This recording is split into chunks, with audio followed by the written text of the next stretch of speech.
morning, everybody. This is Laura with Stuff I Find Interesting. This is episode number 52. And let's start right away. Last episode, I talked about a person I found compelling. This is that gentleman that I found compelling, and this is the thing that I heard about Epstein that made me kind of snap my head. Because regardless whether you agree or believe in conspiracy theories, like, that's a real one. Like, that really happened. And there's all kinds of stuff behind it. So he kind of talks about meeting Jeffrey Epstein and how he's just a person of evil. And we've all met somebody like that, right? That makes the hair on the back of your neck stand up. It's just interesting to point out. Now, I'm always talking about how we're pushing the needle back on society and when it was formed and when man started to kind of come together and like have a civilization, right? And there was a 500,000-year-old wooden structure that was unearthed in Zambia. 500,000 years old. So there's two pieces of wood.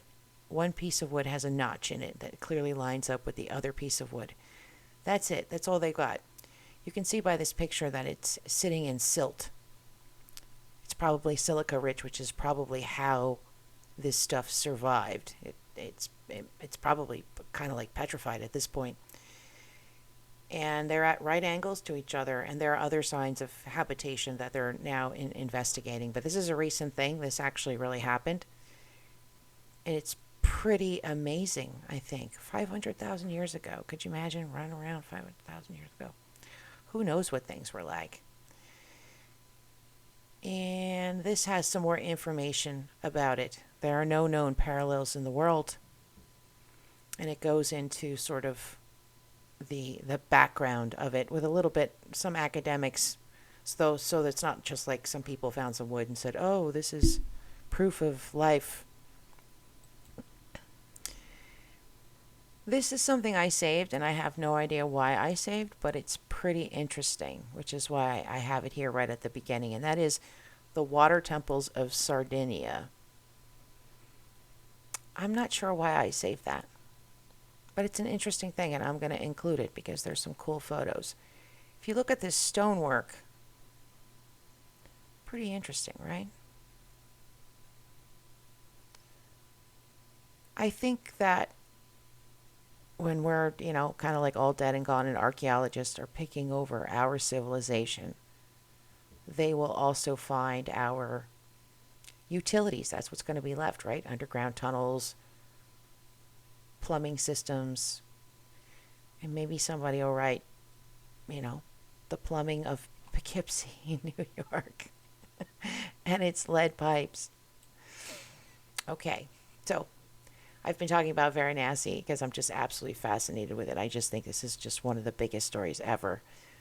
And I said I was going to go back up what I said because I said there were 75 temples that were unearthed, and it's actually 60 confirmed Kashi temples that were hidden for a long time. Now, it's not out yet, but there is going to be, at some point, a tour that you could take virtually of this particular area. So a reminder, Varanasi is a city in India. There was going to be a pathway sort of built to make commerce easier, to go from one place, point A to point B, because it's just a Byzantine maze of structures. And you can see here, like this here was covered in brick. You can see the brick that's on the ground. So that was encased in it. So there are all these tunnels in a row, or all these temples in a row. And the reason why is because this is a whole area that's part of a bigger, like a big complex. So there's like a temple over here, there's like a temple over there. So if you think of kind of loosely like the 12 stations of the cross where you go from one place to another, I would imagine it's kind of maybe the same thing.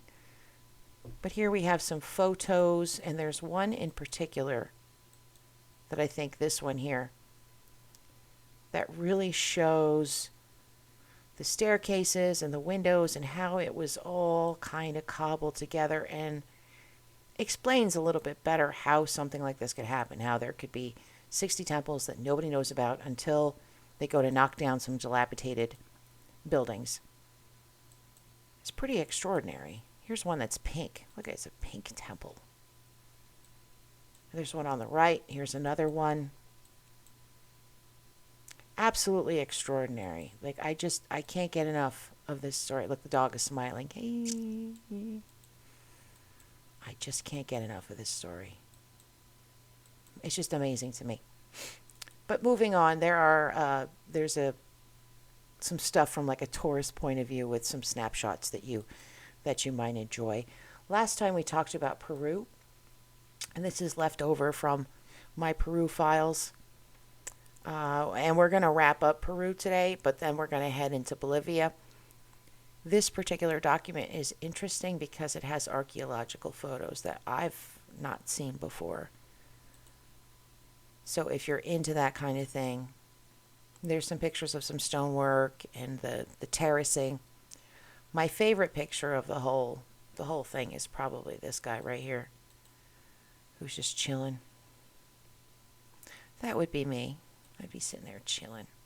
Oh my goodness, what the hell is going on? Okay, we got to run this through 12 foot because I cannot deal with that. That's gnarly. Clean web page. Rare vintage portraits of Peruvians from the 19th century. So Peru was sort of a mixing pot. There's a lot going on in Peru and Bolivia, that sort of area, which we're going to talk about in a minute. But there was a lot of commerce. There was a lot of trade. As a result, you had a lot of different peoples that mixed together. And here are some of them, and they're quite extraordinary. That young lady looks like she's having a really bad day.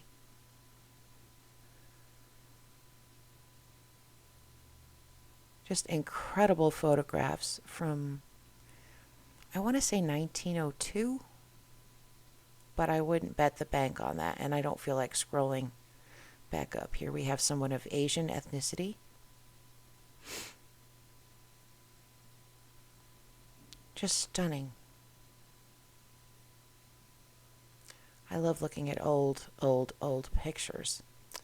And speaking of old pictures, maybe I'll show you guys at the end, but this week I discovered that I have a 5 times great grandfather whose name is Titus, and I have 6 times great grandfather on my father's side whose name is Zebulon. Zebulon. What kind of name is that? That's so wild. It's kind of cool because I feel like since I'm like adopted and had like such a crazy upbringing, you know, I kind of feel like I don't have any history. So to find something like that, actually my cousin found it and then clued me in on some family history that I might not have been aware of. He's probably the only other normal person. But I use that term loosely. Normal. Actually, he's more normal than me for sure. So now we're going to slide down into Bolivia. We're going to go to Potosi. Here's a tourist in Potosi, and I chose this site because I wanted to show you. No thanks. I wanted to show you how extraordinary the architecture is. And you can see the Spanish influence on this area, and you can see how old some of this architecture is. Now, what we're going to talk about next is that mountain back there in the background. This thing right here. Right here. You can see there's a church here, right? Okay. This is what it would have looked like in the 17th century, so in the 1600s. And you can see it looks prosperous. There's the church, which you can kind of see here. We have a nice little village. Looks like a cart, but a very kind of happening place. So, what was happening in this place to make it so prosperous and to have this Spanish colonial influence and wealth and mixing of populations of peoples? Well, it was this. This is a mine. This is a church at the bottom of the mine. This is the Potosi mine. Another great picture of the church, which I found absolutely compelling.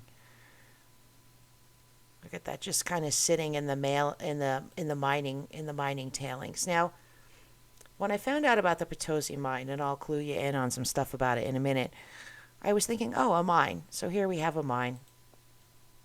And we can see it's sort of like, shimmed up. It's got like these little sort of boxes that have been made in the earth to protect the men that are inside that are mining. So I'm thinking, okay, well, mining, not so much. This is what we're talking about when we're talking about mining in this area in the Potosi mine.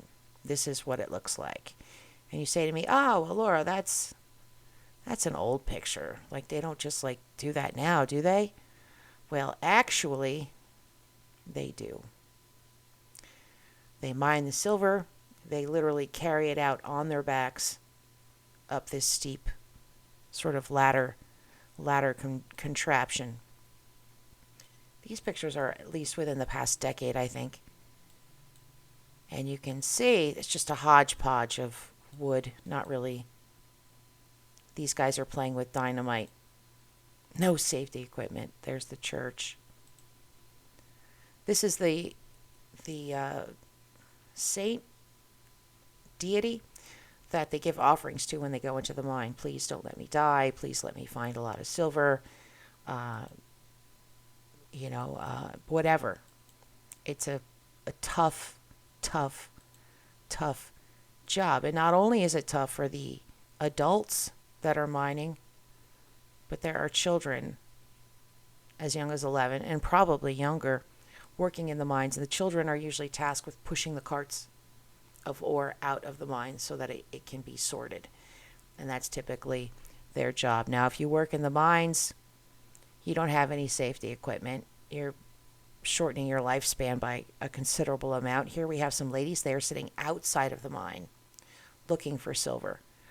Why are they outside of the mine, that you ask? And then you say, come to think of, there's no women in any of those pictures. And that's because miners think of the earth as a woman. A woman cannot enter another woman. Here we have some children miners in 1911 Pennsylvania. So in our own history in the United States, not quite so long ago, this is what we had. And it feels kind of like we're going back to that. Do you know what I mean? I don't want to be too bleak. I'm already being bleak enough. 10 facts about child miners. I am including this for you to read, to educate yourself, if you want, about slavery in children's slavery in the world. I learned a lot of stuff I didn't know. And I think it's just important to, like I always say, I don't think we should dwell in like what's going on. You can't overly think about it. Like if I think too much about what's going on in the Middle East, I will lose my mind. However, it's important that I have an awareness of the importance of what's going on over there, and to sort of think in my own brain, sort of, figure out who the players are, what's going on, understand history a little bit more. And, that at least makes me more educated. It doesn't help, but it does help. I don't know if that makes any sense, but we're not going to talk about it. How silver turned Potosi into the first city of capitalism. Here we have the mountain and we have the church. Let's see, at its peak in the 17th century, 160,000 native Peruvian slaves from Africa and Spanish settlers lived in Potosi to work the mines around the city, a population larger than London, Milan, or Seville at the time. So the Spanish colonizers occupied the locals' homes at first and forced the people that lived there kind of out into huts, and then it sort of sprawled and turned into a city. It ended up being surrounded by 22 dams, and it powered 140 mills that ground the silver ore before it was molded into bars and sent to the first Spanish colonial mint in the Americas. The wealth attracted artists, academics, priests, prostitutes, and traders, enticed by the Altiplano's icy mysticism. It's one of the highest cities in the world, uh, sea level wise. I am rich Potosi, treasure of the world, king of all mountain and envy of kings, read the city's coat of arms, and the pieces of eight that flowed from it helped make Spain the global superpower of the period. Now you might say, what's a piece of eight, Laura? What's that? That is a silver coin, and it's called a piece of eight because it's meant to be broken up. So something might cost a bit of that, and not necessarily the whole thing. But I have only seen one of these in my entire life. When I did antiques and collectibles, I did hold one of these in my hand, and it was neat. And perhaps it came from Potosi. Now 60% of the world's silver has come from Potosi. Like, if you took all the silver in the world, 60% in the last 256 years. That's a lot, right? Now I'm going to include some economic discussion about Potosi and how it influenced the world economy, and it's not something I'm really going to go into, but I think if it's your jam, you'll definitely enjoy this article because it talks about the impact, which is interesting. This is a Reddit post, and I share it only because of the discussion. And you can see that there are actual sort of comments, not, like, oh, your mom. Which are, I've made those comments. Now, the mining of Potosi is not just hard on the people and hard on the earth, as you can see by the pictures. There's also a whole other aspect. There's a whole other mine to support the Potosi mine. You might say, Laura, what do you mean? Well, in order to process the silver, they use mercury. In order to get mercury, they need a mercury mine. So like 50 miles away is the Cinnabar mine. Cinnabar is a rock that has precipitated out of volcanic vents. And this area, which is the Huancavelica, is known as the Mine of Death. Why is it known as the Mine of Death? Well, there's mercury, and they're grinding it and inhaling it and, breaking it down. But, surprisingly, and even more interestingly, the mercury pollution goes back 1400 BC, which means that for a very long time, people have been harvesting cinnabar, not necessarily for the mercury. It's also used in paints. So now we're going to talk about Happy Earth. We're going to move on, and we're almost in conspiracy land. And I got some fun stuff for you today. I've got a little science experiment going on. Some of the things they died of in 19th century Santa Barbara, California. Accidental discharge of a shotgun. Laborer came to Guadalupe asphalt mines as a cooper from San Francisco in a demented condition, left there and was found dead several days later. Skeleton found near Quicksilver mines. Unknown stranger run over by train. Carpenter was in Santa Barbara 10 days only before dying. Never healthy. Kicked in the belly by a Mustang colt. Sick 10 months. Did not work. Overdose of whiskey. Strangulation by falling and catching his neck in a wire loop. Well, that just sounds like suicide, right? Lived at home and made fancy work for a living. Drank cold water while overheated. So this is McSweeney's back from 2000. Like, I was reading this back then, which is crazy to think about. 2000. I'm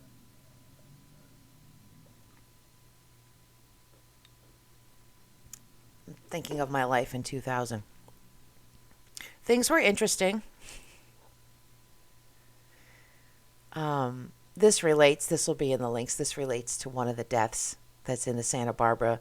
The brave act of Officer Niles in the discharge of his duty. So it talks about how he had to shoot somebody. This is the ruins of dead despots. So in Africa, as you may or may not be aware, there's a lot of changing that's constantly going on with who's in charge of the countries or country or states, or there's a lot of upheaval. And there are these huge mansions that have been built where the person is no longer a ruler. They've been kicked out. Now it's somebody else. And now there's just these ruins of these mansions just kind of sitting about. This looks like it was probably a fountain of some kind. This was meant to be local headquarters of the water ministry. So this is a ruin because it was something that they were going to build that was going to benefit the town or the city. And then there was this upheaval, and so it never happened. It just sat there. Some more fountains. This is the interior of one of them. It looks like they've turned it into a bar, which is kind of cool. This one, the bottom floor, has been taken over and used as a school.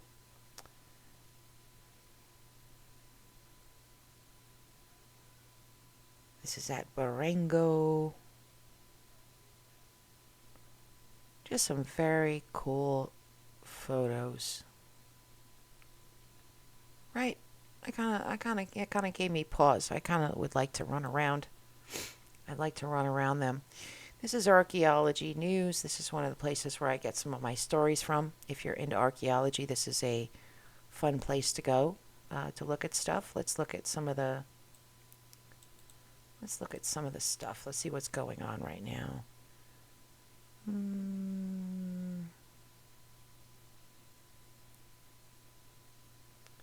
Burned buildings reveal sacking of ancient Anatolian city 3,500 years ago. So there's a place in the mountains called Samal, located on a major route of trade between the Mesopotamia and the Mediterranean Sea. And here they're excavating it. Turkey has a lot of stuff going on in terms of archaeology, and a lot of it is, well, it's huge, number one. Number two, there's a lot of places where people used to live and now they don't live, but the climate is also conducive to preserving those ruins. They're not like in the jungle getting eaten up. Like the ruins in the Amazon where like hundreds of thousands of people lived and we didn't have any idea at all. Let's move into conspiracy land. These are the notorious NSA Furby documents showing spy agency freaking out about embedded AI in children's toy. Now, you guys might not know or recall, but the Furby was the first sort of AI toy to ever come out. I had one of these. I didn't like it. It kind of freaked me out. But this goes into... The NSA has finally released a treasure trove of documents about the brief Furby panic of 1998 and 1999 at America's top spy agency, in which it banned the toy from its offices as a potential spy device, discussed the toy's ability to learn using an artificial intelligence chip on board on an internal listserv, and ultimately was embarrassed by attention from the press after an employee leaked news of the ban to the Washington Post.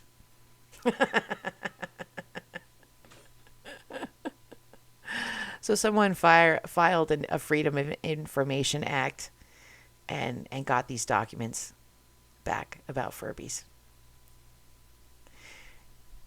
You can't read the whole thing, but you can read enough to see. And if you have a workaround, you can open it up another way. New theory suggests that chatbots can understand text. Far from being stochastic parrots, the biggest large language models seem to learn enough skills to understand the words that they are processing. So what is emerging with these AI models like ChatGPT, Bard, is that they understand the words that they're using and the nuances of those words, not just the words themselves. For example, did you know there are... let me show you.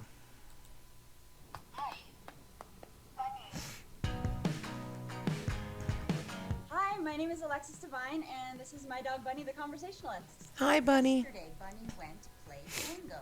Bunny want to play tango today?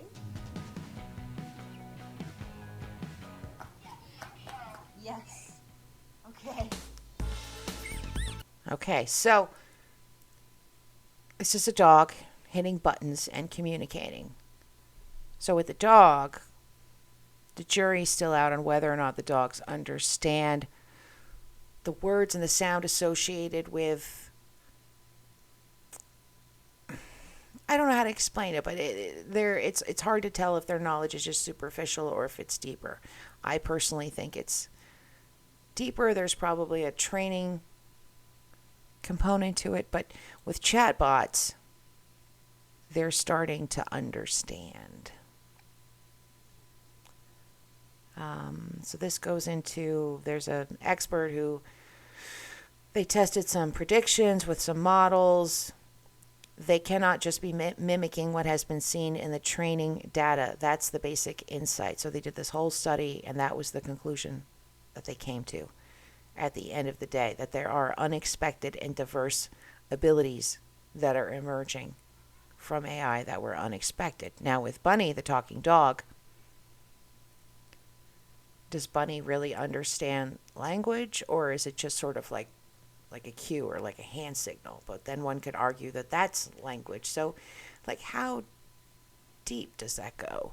But interestingly, my cat is ruining the whole experience, and then now the dog won't use them anymore. So this person got buttons for their dog. I'm so frustrated. I bought buttons for my dog. He picked them up immediately and was doing so good. I never tried to teach the cat, but she learned them as well and was using them. I have a total of 12 words down. The cat uses 5 of them in the correct way. The dog was using all 12 of them in the correct way before she started messing with them. Then the cat went crazy and destroyed the tiles, and the dog got upset. Now there's this big thing going on.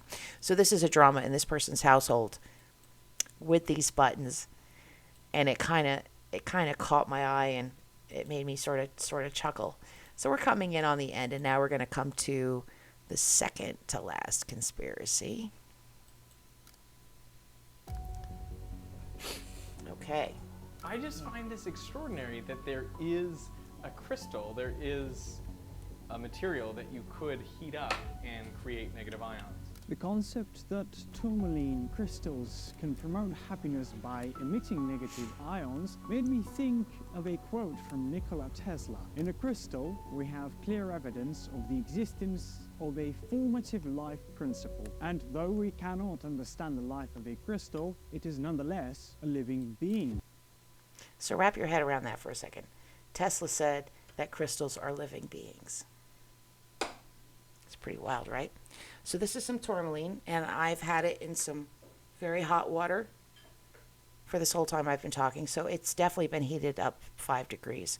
And I'm seeing if I feel any negative ions or any like sort of happiness. I feel goofy. That kind of makes me a little happy, I guess. Okay, well, here we go. All right. That was not nearly as exciting as I thought it would be.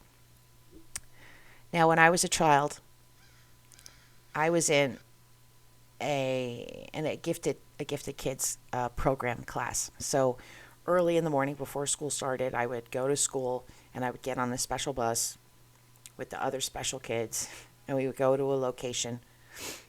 And for I think maybe 3 months, we did stuff with this husband-wife team. It was this, they were working on their thesis, I believe, in what I don't exactly know, because this is through the lens of when I was a kid, which is just at that time in my life, things were very, very bad at home. So things are a little bit, but I do have enough memories to share with you that are of interest that I may have shared already, but I'm going to share again. We would do things like hide in cubbies and try to read each other's minds. We would look at cards. Someone would hold them up and we would try to predict what the card was. We would sit and we would say, it is probable, but it is not possible, over and over and over again to different scenarios. Maybe I have that backwards. It is possible.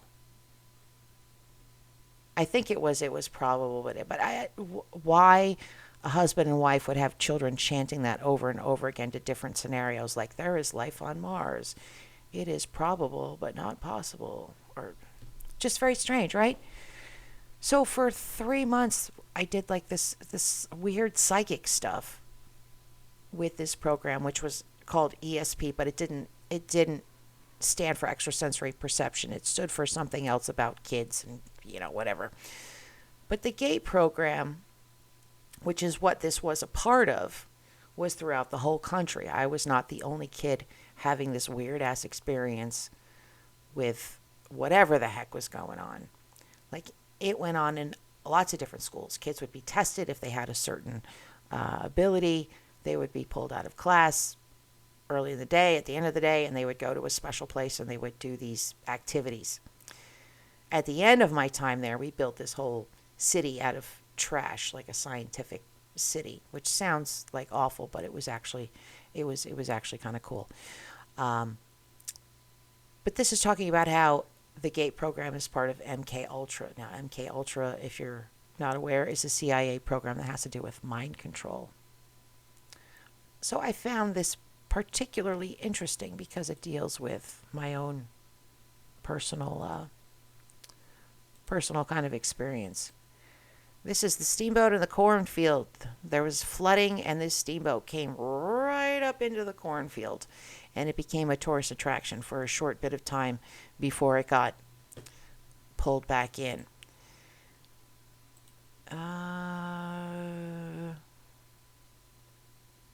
I think this was just cool old pictures related to the sea and sailing and boats that I thought were very cool. Here we have some ladies on a beach with a little radio. This guy's in a ghillie suit made out of seaweed. Cool pictures for you to look at.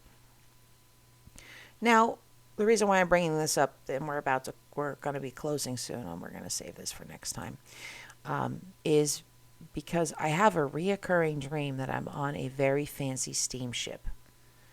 So when I found some of these photos, it gave me pause.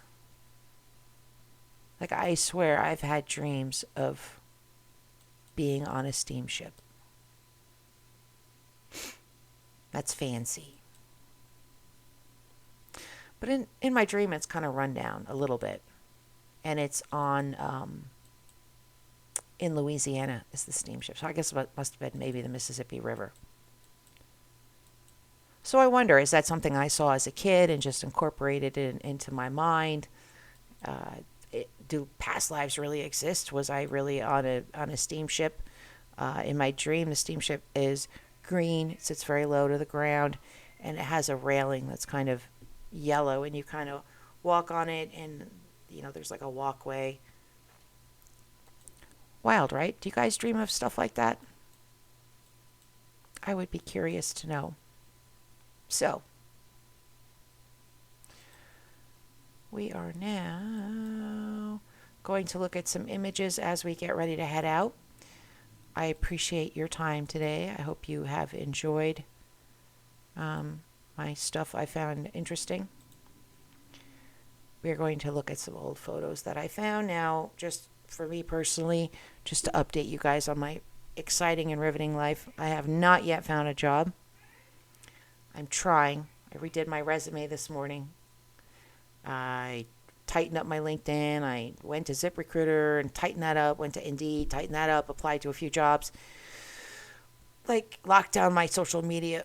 But, like, at a certain point, like, what else can you do? Like, you can't do anything. Like, I kind of feel like I'm going a little bit crazy.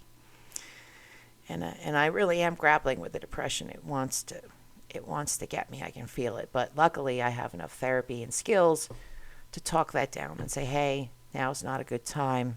Let's put that away for now.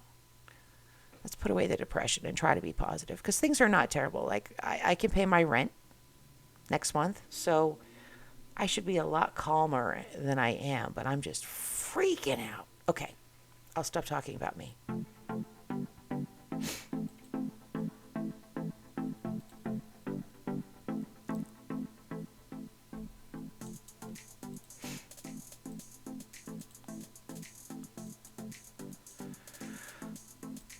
So the thing here, oh yeah, I remember. I remember now. Where are these pictures? All right, we're going to enlarge them. Let's find the interesting ones. This is Paris. These are some very old pictures. Look at that. I'm not sure why they're in triplicate. That's actually kind of irritating, but we'll deal. We'll deal. Now, these pictures are from a site from someone who believes that there was a great reset in the 1800s where the entire world was just shut down and taken over by the elite. People were rounded up and society began anew. I'm not saying I personally believe in that, but this website, this person does, and they're using these photos as evidence of a great reset. But the thing that I find interesting is there isn't a conspiracy about the Great Reset, right? Great resets happen all the time. There's a war. Look at Gaza. Like, if that's not a reset, I don't know what the hell is. So depending on where you are in the world, there could be a Great Reset at any time. In Paris, there was a point in the 1800s where probably a lot of the men were decimated from fighting. They had been fighting since the 1700s, right? So they're low on able-bodied men. It's, society isn't as strong because all the money's going to war. This is what Paris looked like in triplicate. I'm going to strangle this person. It's incredible, right? Look at that. So that will be in the links so that you can look at it more completely. I am going to bid everybody adieu for now. And I'll see you soon.